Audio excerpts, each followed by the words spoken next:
Jawaban fikihnya sederhana, akan tapi tarbiyahnya yang lebih berat. Kita tidak membahas masalah nikahnya dulu. Kita membahas kenapa syahwatmu bangkit terus.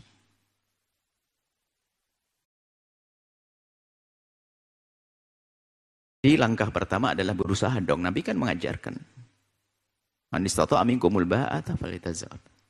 Kalau mampu, nafkah dan sebagainya, menikah.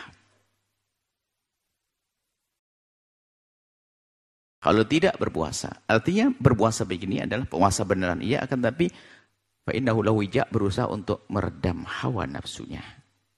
Agar tidak terus bergolak. Sehingga perlu pelampiasan.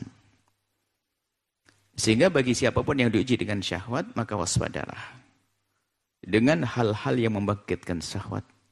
Bukan sekedar yang Anda lihat berjalan-jalan dengan baju setengah badan, itu bukan. Akan tapi lebih parah lagi ada yang di handphone masing-masing. Amanat. Kemudian kalau syahwat beneran yang datang kepada kita, begitu mudah kita usir. Dengan membaca dzikir, mengambil air wudhu, melakukan sholat, syahwat akan tersingkirkan. Akan tapi syahwat yang diundang itulah kita susah untuk mengusirnya. Ada orang berkata, aku punya syahwat, tapi wudhu kok masih datang lagi, datang lagi. Bagaimana akan pergi dia? Karena syahwat itu engkau yang mengundangnya dengan intipan-intipan matamu kepada handphonemu.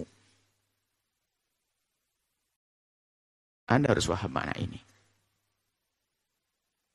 Kalau kasus itu bukan saja orang anak muda yang belum menikah, yang sudah menikah pun akan hancur. Keindahan kemesraannya dengan pasangannya. Karena tontonan yang kotor itu. Sehingga yang dihayalnya, yang di otaknya adalah alam hayal. Sehingga alam nyata bagi mereka sudah tidak indah lagi. Karena di alamnya, otak itu ngerekam bermacam-macam model yang disaksikan, kemudian digabungkan, tidak ada di alam nyata. Sehingga pada akhirnya tidak ada yang menemukan kepuasan. Seperti itu, harus kita waspadai. Termasuk di antaranya menjauhkan syahwat yang menghindari kontak dengan lawan jenis. Harus waspada dengan menjaga matanya. Sehingga dilarang berduaan khalwah. Orang beriman berduaan. Mobil berduaan saja membangkitkan syahwat karena dia bisa ngomong apa saja. Apalagi kemudian masuk di naudzubillah kamar dan sebagainya. Waspada, takut kepada Allah. Dari situlah yang harus dihindari. Dia ingin menghindar syahwat, tapi dia, mohon maaf, WhatsApp itu biarpun hanya kalimat-kalimat ringan, akan tapi subhanallah, itu bisa membangkitkan syahwat lebih dahsyat daripada melihat. Karena apa? Yang diterobos alam khayal. Seandainya seorang laki-laki mendapatkan message dari perempuan, aku lagi ngapain begitu menyebut sesuatu yang bangkit syahwat. Begitu sebaliknya. Hati-hati. Maka jangan sampai punya WA porno dengan lawan jenis. Ini ada stromnya. Biarpun kalimat, ini pendidikan. Karena bicara lawan jenis, mulai dari kalimat-kalimat membicarakan hal itu. Apakah etis kalau seandainya perempuan mau maaf, saya mau mandi dulu. Coba, perempuan hanya ngomong di WA, aku mandi dulu. Laki-laki yang bukan mahram di saat membaca itu kebayang, dia lagi mandi. Makanya jangan jadi perempuan murahan. Jaga kehormatanmu, jangan bersibuk. Kamar mandi, mau mandi aja ngapain cerita. Ini masalah loh ya. Laki-laki yang membaca WA tersebut kebayang sesuatu dia lagi mandi. Apalagi mohon maaf. Sampai kadang-kadang begitu rendahnya ngomong saya mau mohon maaf. Buang air kecil dan sebagainya. Ngapain cerita? Saya tidak perlu. Gitu aja selesai. Yang kami ingatkan Anda yang diajak komunikasi dengan model perempuan semacam itu. Atau laki-laki yang suka menggoda dengan kalimat. Ini dari situlah bangkitnya syahwat. Komunikasi. Ini kan. Setelah Anda menjaga diri mata Anda menghindar dari hal-hal yang demikian itu semuanya, kok ternyata memang syahwat Anda tinggi, memang ada orang seperti itu. Syahwatnya tinggi. Ini kan solusi yang harus dilakukan, jangan buru-buru nikah.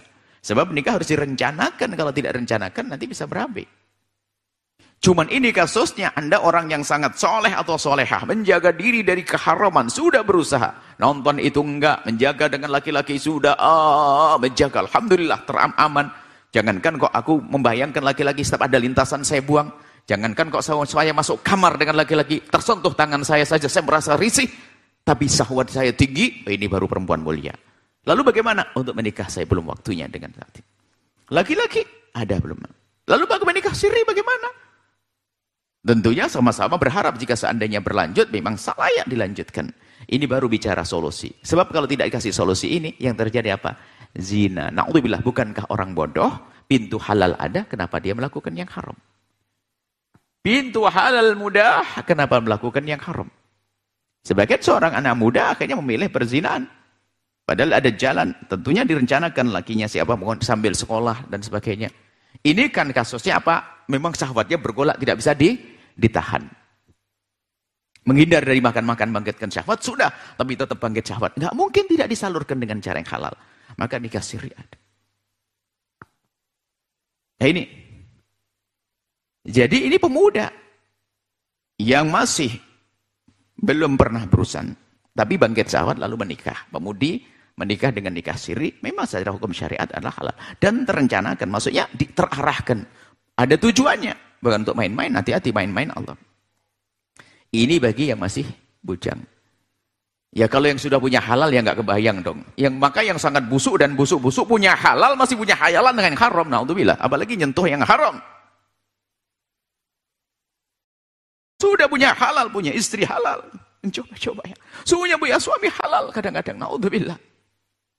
Apa yang ada di pikirannya ya Allah? Ini yang ada. Na'udzubillah. Imannya di mana? Cuman ini kan namanya belajar.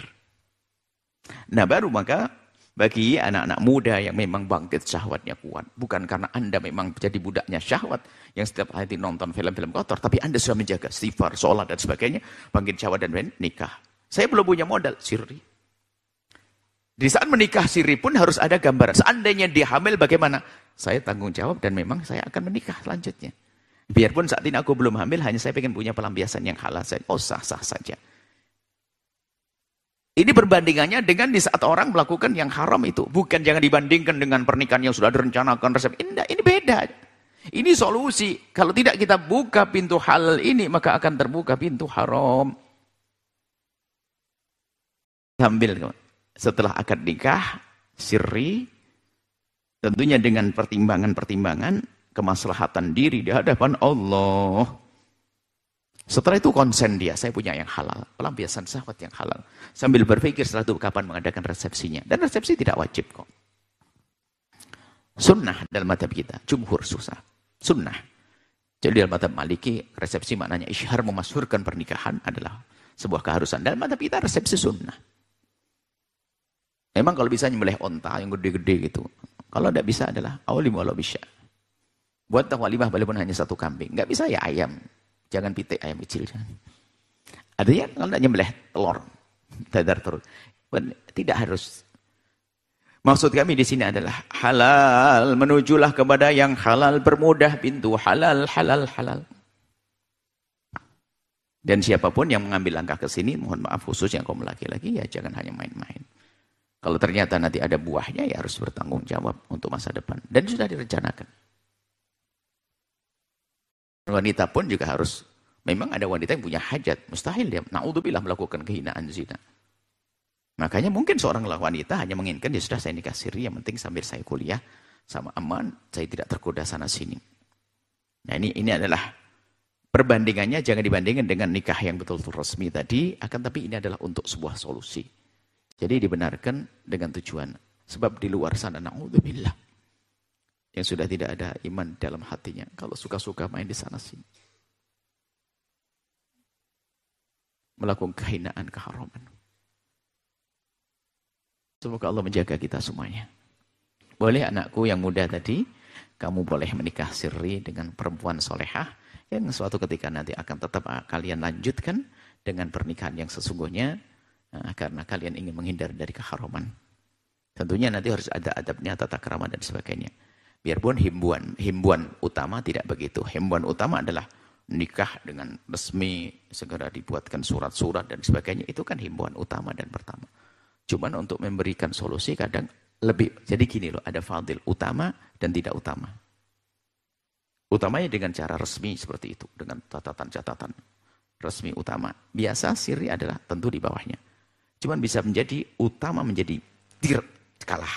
Kenapa? Ini untuk solusi. Yang katanya mafdul, yang tidak utama menjadi utama. Kenapa? Genting. Karena dia orang takut kepada Allah. jadi didahulukan. Jadi kunci menjadi utama tidak utama adalah urusan dengan Allah. Wallahu a'lam bissawab. Jangan lupa berselawat kepada baginda Nabi Muhammad sallallahu alaihi wa alihi wa sahbihi wasallam.